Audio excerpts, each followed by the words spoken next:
মিষ্টি কথাটার মধ্যেই কিরকম একটা মন ভালো করে দেওয়ার ব্যাপার রয়েছে। কারণ মিষ্টির সঙ্গে বাঙালি ওতপ্রোতভাবে জড়িত।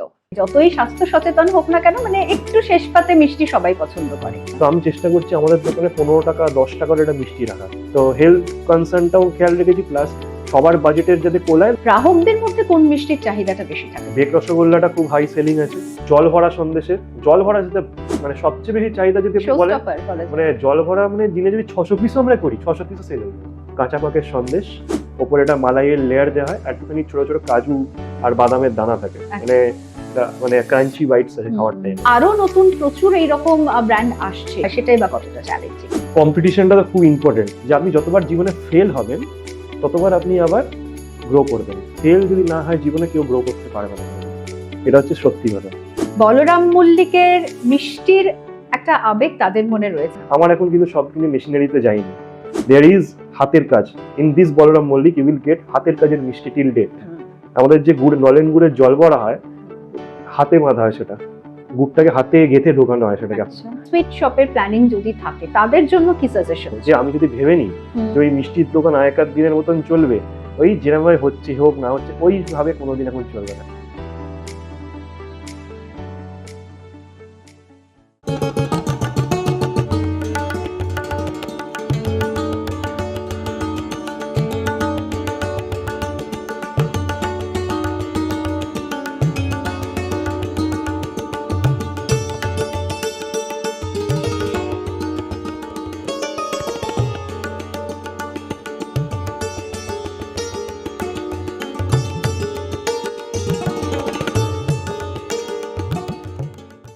আমার গেস্ট বলরাম মল্লিক এবং রাধারমন মল্লিকের director Rishabh Mullick. Rishabh, welcome to my show. Thank you.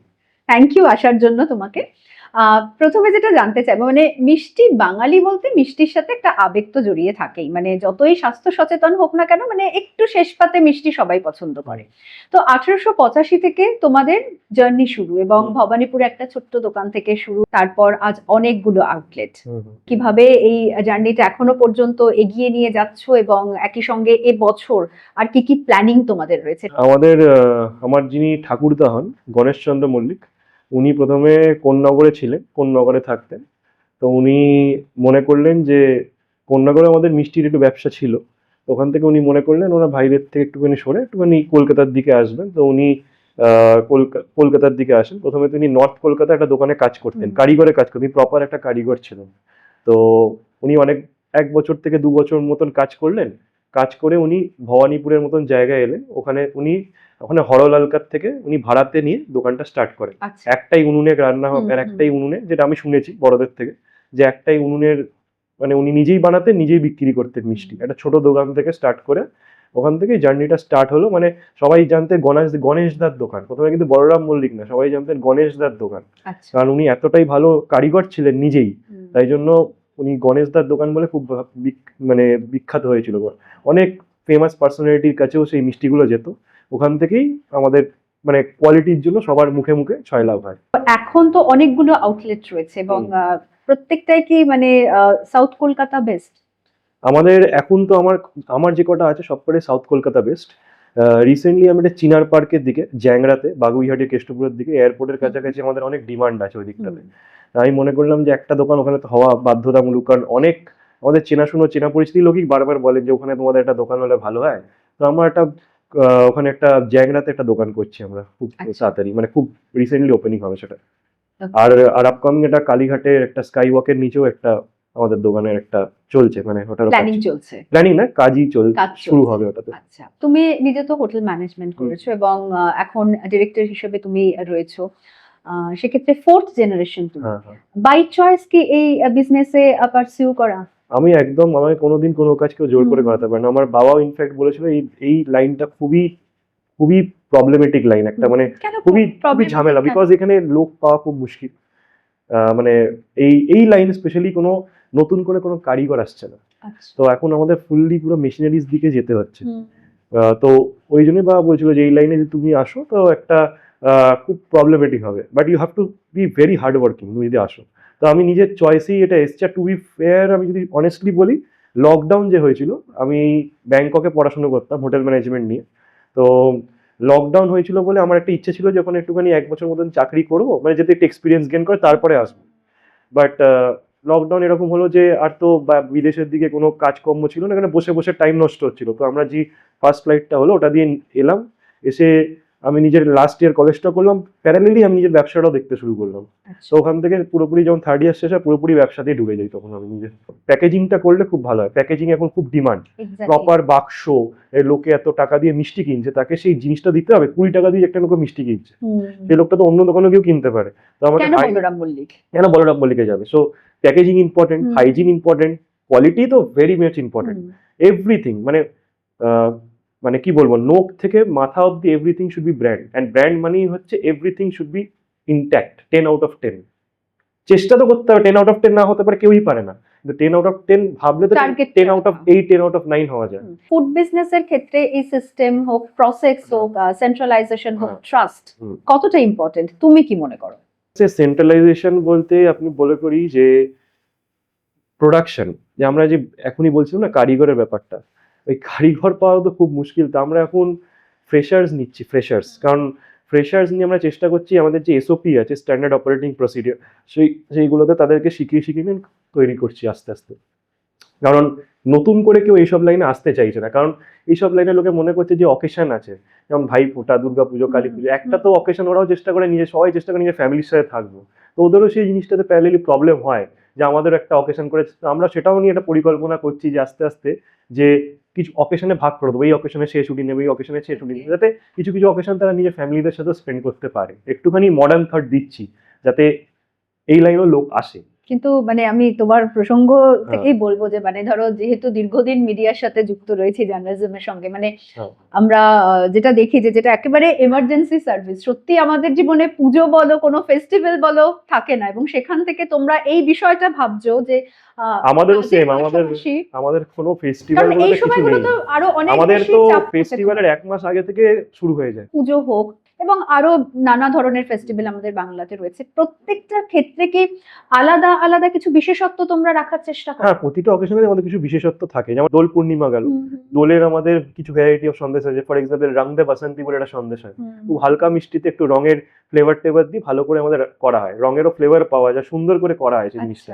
একটু দেখতে হোলির একটু কালার দেওয়া হয়, ফুড গ্রেডেড কালার, কি সুন্দর, মানে দেখতেও খুব সুন্দর, খেতেও ভালো হয়। একটা ঠান্ডাই সন্দেশ বলে সন্দেশ হয়, ভাঁড়ের মধ্যে, ছোট ভাঁড়ের মধ্যে ঠান্ডাই একদম হালকা ফ্লেভার দিয়ে একটু কাঁচা পাকের সন্দেশ দিয়ে সুন্দর করে করা, খুব ভালো খেতে হয় ঠান্ডাই সন্দেশ।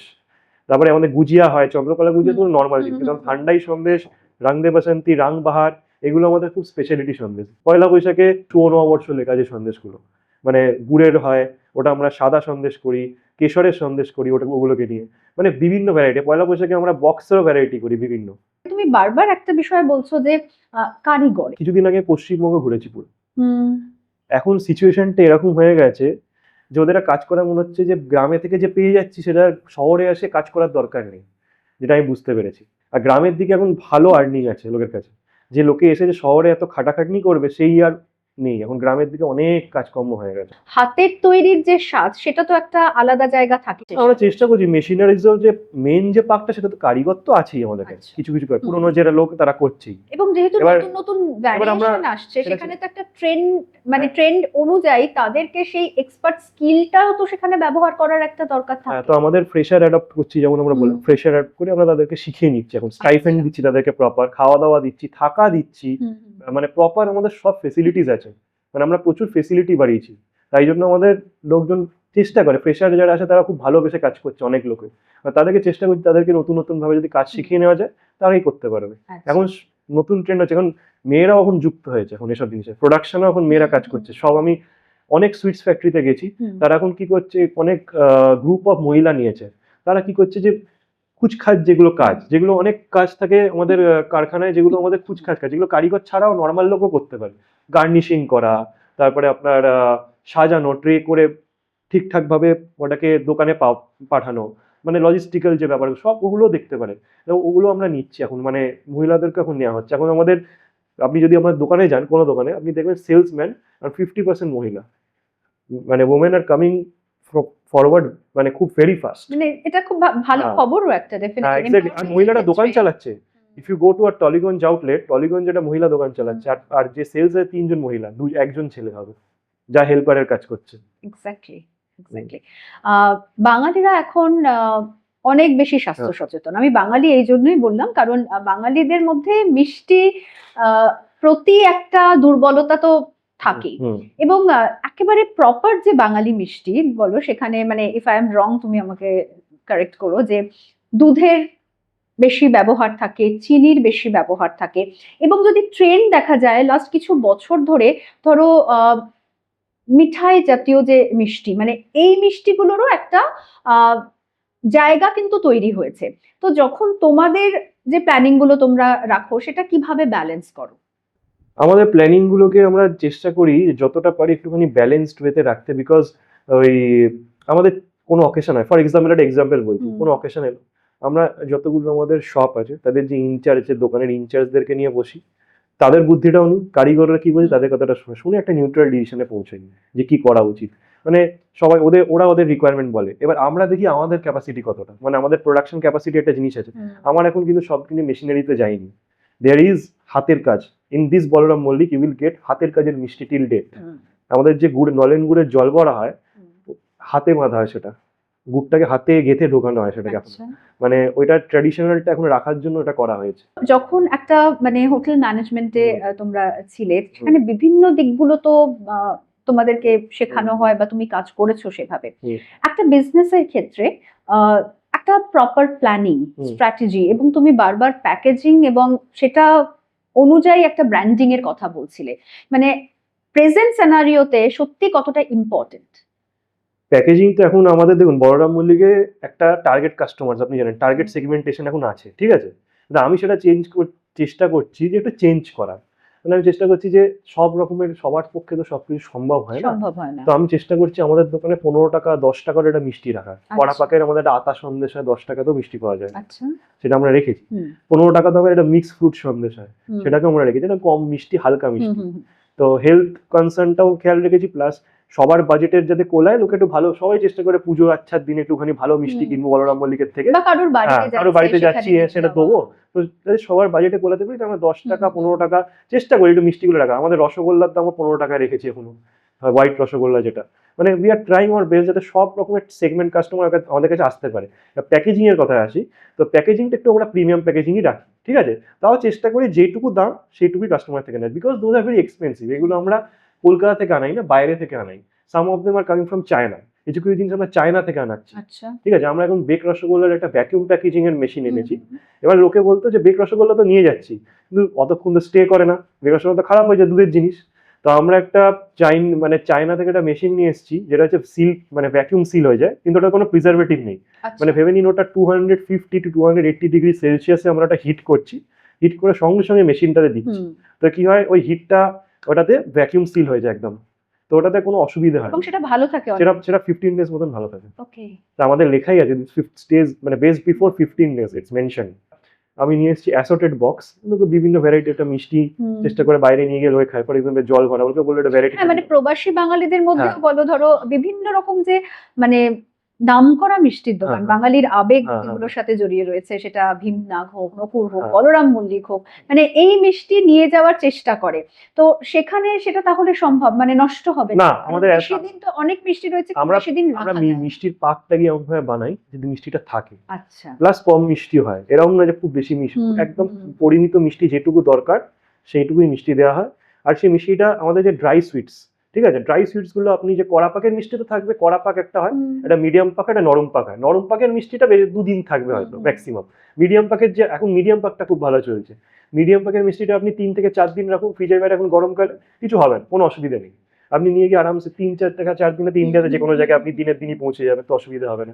প্লাস রসগোল্লার এখন 6 মান্থ শেলফ লাইফের একটা আমরা বার করে দিই, সেটা হচ্ছে 3 রসগোল্লা, 20 পিসেস মতন থাকে, একদম পুরো সিল করা থাকে, 6 মান্থস, কোনো অসুবিধা নেই ওগুলোতে, এবং টেস্ট মানে ফ্লেভারটাও ইনট্যাক্ট থাকে, একদম একদম একদম ফ্লেভার একদম ইনট্যাক্ট থাকে।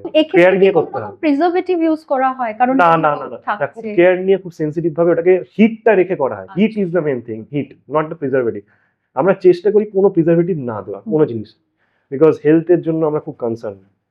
ভাবি যে যারা আমার থেকে কিনছে তারা তো ভগবানকে গিয়ে দিচ্ছে না মিষ্টিটা, তো তাদের প্রতি যদি এখন এরকম করি তো কোনোদিন আমাদের কাছেও সেটা ঘুরে আসতে পারে না। Exactly. হতে পারে কাস্টমার দেখতে পাচ্ছে না, কিন্তু বাইরে ভগবান তো দেখে নিচ্ছে আমাদেরকে। মানে এই ট্রাস্ট যেটা এই তুমি ট্রাস্টটা আমার বাবা that is আমার বাবা ছোট important. থেকে শিখিয়েছে যে ট্রাস্ট Okay. রাখাটা খুব ইম্পর্টেন্ট কাস্টমারদের প্রতি, it's very very important. Rishabh, একটা কথা বলো, মানে আগে মিষ্টির দোকান এবং সেখানে মিষ্টি তৈরি সম্পর্কে একটা অন্যরকম আমাদের ধারণা ছিল, আমরা যেরকম ছবি দেখতাম, কিন্তু এখন এই ক্লিনলিনেস বা হাইজিন এটা তো ভীষণ রকম ভাবে মেনটেন করা আমাদের হয়। কাজ শুরু হওয়ার আগে পুরো কারখানাতে আমাদের যে ফ্যাক্টরি আছে পুরো ঝাঁট দেওয়া, আমাদের প্রপার আলাদা লোক রাখা আছে। উই হ্যাভ কেপ্ট এসএনআইবি, মানে আমাদের এসএনআইবি সার্ভিস অ্যাডপ্ট করা থার্ড পার্টি, যারা পুরো ওইগুলো ওরাই পুরো ক্লিন করে। শুরু হওয়ার আগে ক্লিন হয়, পুরো কারখানা ধোয়া হয়, ধোয়া হয়ে তারপরে কাজ শুরু হয়। তারপরে যখন আবার আমার দুবেলায় কাজ ভাগ করা আছে, যখন দুপুরে যখন কাজ শেষে আবার ক্লিন হয়, পুরো ধোয়া হয়, পুরো ধুয়ে তারপরে সবাই রেস্টে যায়, তারপর আবার যখন আসে আবার ধোয়া হয়, ধুয়ে আবার কাজ শুরু করা হয়, আবার রাত্রি যাওয়ার সময় পুরো আবার ধোয়া হয়। আচ্ছা, আর তার জন্য আমাদের প্রপার ড্রেনেজ সিস্টেম করেছে আমাদের ফ্যাক্টরিতে। আপনি যখন মিষ্টির কারখানায় যাবেন, সবচেয়ে ইম্পর্টেন্ট দ্য ফার্স্ট প্রায়োরিটি, আপনি যে কোনো মিষ্টির ওনাকে জিজ্ঞেস করেন, বলে দ্য ড্রেনেজ সিস্টেম। আচ্ছা। ড্রেনেজ সিস্টেমটা খুব ইম্পর্টেন্ট আছে। তো আমরা প্রপার ড্রেনেজ সিস্টেমও চেষ্টা করি, বড় বড় পাইপ লাগিয়ে যাতে ছানার জলটা পাস করতে পারে, যাতে কোনো আশপাশের রেসিডেন্সিয়াল জায়গায় কারোর প্রবলেম না হয়, কোনো গন্ধ না বেরোয়। তাই জন্য আমরা চেষ্টা করি, সেগুলোতেও আমরা কাজ করি যে প্রপার ড্রেনেজ সিস্টেমটা যদি হয় কারোর অসুবিধা হবে না, অটোমেটিক গিয়ে মেন পাইপে মিশে যাবে জিনিসটা। ওকে। মানে পাবলিক কনসার্নও আমরা খুব খেয়াল রাখছি এখন জিনিসগুলো।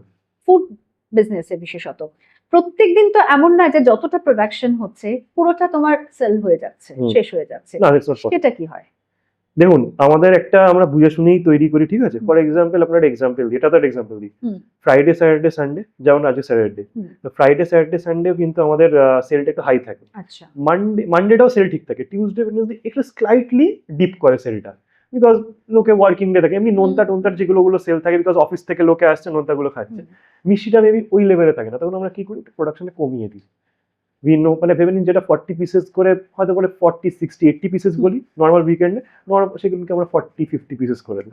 আমরা সব ইনচার্জরা যেরকম যেরকম বলে ওদেরকে সেরকম ভাবেই ওদের দোকানে পাঠানো হয়। আমরা এটাতে মাথাও গলাই না, বিকজ ওদেরকে ছাড়া হয়েছে, ওদেরকে দায়িত্ব দেওয়া হয়েছে, তোমরা এগুলো মাথা বলো। হ্যাঁ, বাট আমরা একটা আই রাখি, we definitely keep an I. আমরা সব দোকানে ঘুরি, মানে চেষ্টা করে আমাদের ফ্যামিলিতে যে কটা লোক আছে, আমি আমার মা বলুন বাবা বলুন, আমরা সবাই বিজনেসে ইনভলভ আছি।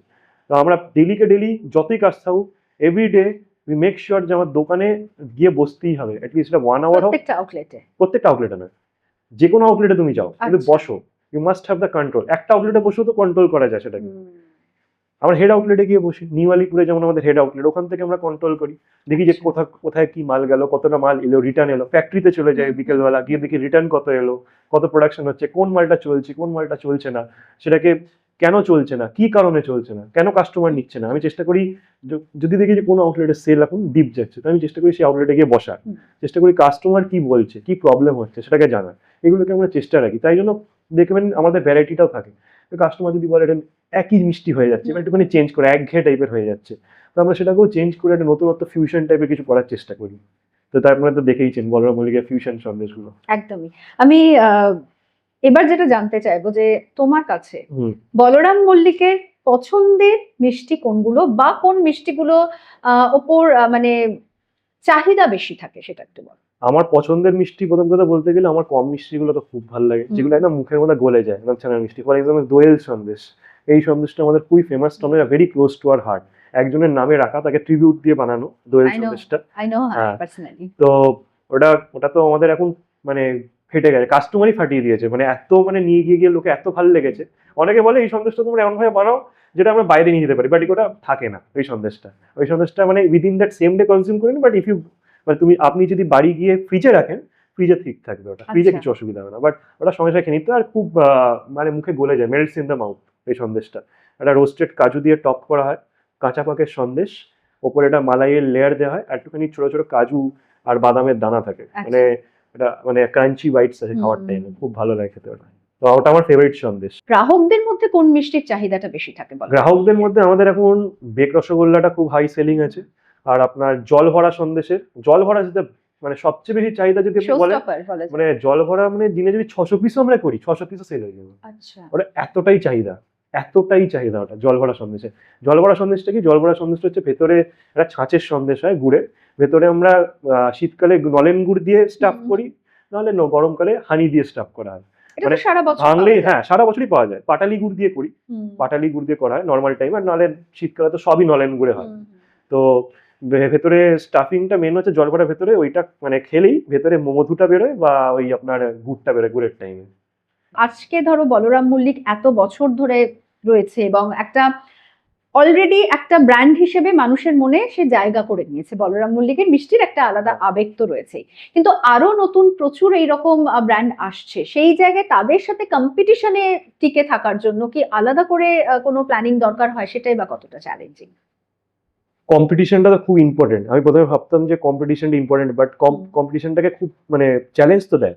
আমি কি করি, কম্পিটিশনের থেকে সব দোকানে যাই, চেষ্টা করি গিয়ে গিয়ে তাদের বেস্ট মিষ্টিগুলো খাওয়ার। আর সেই বেস্ট মিষ্টিগুলোকে খেয়ে যেটা আমার ভালো লাগে সেগুলোকে আমি প্যাক করে নিয়ে এসে আমার কারিগরদের সাথে খাই, বসে ওদের সাথে প্ল্যানিং করি যে কি করা উচিত। আচ্ছা, আমরা কপি করি না এক্সাক্ট, আমরা ওটাকে ফিউশন করে কিছু একটা নতুনত্ব বানিয়ে দিই। বিকজ মানে সেখানে হ্যাঁ, বলরাম মল্লিকের আমি একটা আলাদা লোকে টাচ দেখুন, থাকবে। লোকে ভালো বানাবি, হুম, লোকে আসবে নতুন নতুন, ঠিক আছে। তো আমাদেরকে চেষ্টা করতে তার থেকে এক স্টেপ উপরে থাকতে, ঠিক আছে। তো আমরা সেটাই তাই করি যে মিষ্টিগুলোকে নিয়ে আসি, চেষ্টা করে একটা ভালো একটা গ্র্যাজুয়াল ফ্লেভার ডেভেলপ করতে। যখন এই নতুন মিষ্টি তৈরি হয় প্রথমে আমরা সেটাকে কাস্টমারকে খাওয়াই, এমনি এমনি খান, নো পে, জাস্ট ইউ ইট, একটা খান, বলুন কেমন ফিডব্যাক, তারপর তারাই যথেষ্ট, ভালো সন্দেশ হলে তারাই ফাটিয়ে দেবে জিনিসটা। এটা আমরা এতদিনে করে করে বুঝে গেছি। তো যখন কাস্টমার সেটাকে ডিমান্ড বাড়ে, তো সেইটা তখন আমরা ভালোভাবে তখন সেটা ইন প্রোডাকশনে রান করি আমরা তখন। উইদাউট কাস্টমার্স নট, আমরা এগোই না। আমরা নিজেরা খাই, নিজেদের তো ভালো লাগলোই, ওনার্সরা খেলাম, কারিগররা খেলো, তারপরে আমরা আবার কাস্টমারদেরকেও দিই। হেড আউটলেটে স্টার্ট করি, ফর এক্সাম্পল নিউ আলিপুর আউটলেটে কাস্টমারদের বলি, এটা ম্যাডাম এটা নতুন এসেছে, স্যার এটা নতুন এসেছে, এটা ট্রাই করে দেখুন, ভালো লাগবে এটা। তো ওনারা খান, বলেন ও বাবা দারুণ খেতে, এটা চালু। তারপরে মানে এইভাবে বোঝো যে চাহিদাটা আছে কিনা, চাহিদাটা আছে সেটা কিনা, তোমরা ইন্ট্রোডিউস। কাস্টমারের টেস্ট বাডটাই সবকিছু, exactly. Because they are the king. Okay, lastly আমি যেটা জানতে চাইবো, এখন তো অনেকে স্টার্টআপে ঢুকছে, কেউ যদি সুইট শপের প্ল্যানিং যদি থাকে, তাদের জন্য কি সাজেশন থাকবে?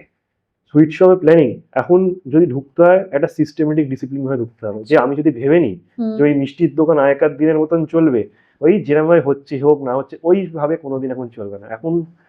এখন মিষ্টির কারিগরের খুব ডিমান্ড, প্রথম কথা কারিগর পাওয়া তো খুবই মুশকিল, বাট এটা ডিমোটিভেট করবো না। যদি তোমার মধ্যে সেই ডিটারমিনেশনটা থাকে, আর একদিনে হার মেনে গেলে হবে না, এটা খুব ইম্পর্টেন্ট। মিষ্টির দোকানে যদি তুমি কাজ করো, তোমাকে জানতে হবে মানে যে একদিনে হবে না, ডে বাই ডে। যদি সেই জিনিসটা ফেল হয়ে যায়, পরের দিন আবার ট্রাই করবো, তারপরের দিন আবার ট্রাই করবো, করতে করতে ঠিক ওই রেজাল্টটা ফলবেই, ইটস বাউন্ড টু হ্যাপেন। যে কোনো লাইনে, এটা জাস্ট আমাদের বলে না, যে কোনো জায়গায় আপনি যদি সেটার পেছনে এফার্ট দেন। একটা কথা আছে না, বলে না যে আপনি যতবার জীবনে ফেল হবেন ততবার আপনি আবার গ্রো করবেন। ফেল যদি না হয় জীবনে, কেউ গ্রো করতে পারবে না কোনোদিন, এটা হচ্ছে সত্যি কথা। আমি যখন ডাব সন্দেশটা আমরা বানাচ্ছিলাম, ডাব সন্দেশ একবার আমাদের হয়নি, একবার করেছিলাম মালটা শক্ত হয়ে গেছিল, কোনোভাবে একটা টেস্ট, সেকেন্ড বার করেছিলাম মালটা টেস্ট আসেনি, থার্ড বার করেছিলাম মালটা একটু কালো হয়ে গেছিল, ফোর্থ বার যখন করলাম দিব্যি হয়ে গেল। 3বার ফেল করে প্রপার স্ট্রাকচারে নিয়ে আসতে পারলাম। যখন কাস্টমার করে বললাম দারুণ, ডাব সন্দেশটা কিভাবে তৈরি হয়, ডাব সন্দেশটা ডাবের জল দিয়ে আমরা তৈরি করি, ডাবের শাঁস আর ডাবের জল দিয়ে তৈরি করা আমাদের, অরিজিনাল ডাবের শাঁস আর ডাবের জল দিয়ে আমরা সন্দেশটাকে তৈরি করেছিলাম। ওরকম ভাবে ডাব সন্দেশটা আমি কাস্টমারকে খাওয়াই, কাস্টমারকে বলছি এরকম সন্দেশ হতে পারে নাকি, একটা মানে ভেতরে সন্দেশটা এত সুন্দরভাবে জেলাটিনের মধ্যে স্টাফড, মানে কেউ ইমাজিনই করতে পারেনি যে বাংলায় এরকম সন্দেশ তৈরি হতে পারে। এরকম ভাবে ডাব সন্দেশটা তৈরি হয়েছিল। ফেল করে করেই তো এগিয়েছে জিনিসটাকে, প্রতিটা আইটেমে তাই। এক্সপেরিমেন্ট ইজ ইম্পর্টেন্ট, একদিনে হার মারলেও হবে না। থ্যাংক ইউ ঋষভ সময় দেওয়ার জন্য, এবং অনেক কিছু জানলাম। এবং যারা আজকে এই মুহূর্তে পডকাস্ট দেখছে বা আগামী দিনেও এই এপিসোড দেখবে, মানে বলরাম মল্লিকের মিষ্টির একটা আবেগ তাদের মনে রয়েছে, কিন্তু সত্যি কিভাবে তোমরা প্ল্যানিং করো, কিভাবে প্রত্যেক মুহূর্তে তোমরা ভাবো যে বাঙালির আরো মনের কাছে তোমরা চলে যাবে, সেটা মনে হয় জানাটা খুব ভালো, এবং মানে একটা খুব ইন্টারেস্টিং এপিসোডের মধ্যে দিয়ে আমরা গেলাম। Thank you so much. আপনাদের জন্য এটা আমি কিছু নিয়ে এসেছি, এটা thank you so much and your team. Thank you so আমি যে আমাদের দেখেছি আমার খুব ভালো লাগলো, এসে আমার কথা বলতেও ভালো লাগে এরকম ধরনের, আপনারা লোকে যে শুনতে পাবে, লোকে যদি কেউ মোটিভেট হয়, আমি খুব খুশি হব। আমার thank you. Welcome. Balaram Mullick is a legacy brand বাঙালিদের কাছে when it comes to sweets. বাঙালি শুধুমাত্র যে কড়া পাকে খেল দেখাতে সিদ্ধহস্ত এমনটা নয়, নরম পাকেও কিন্তু খেল দেখাতে সিদ্ধহস্ত। কেমন লাগলো আজকের এপিসোড অবশ্যই জানান কমেন্ট সেকশনে, এবং আরো একবার বলবো আমাদের চ্যানেল সাবস্ক্রাইব করুন, লাইক করুন এবং শেয়ার করুন।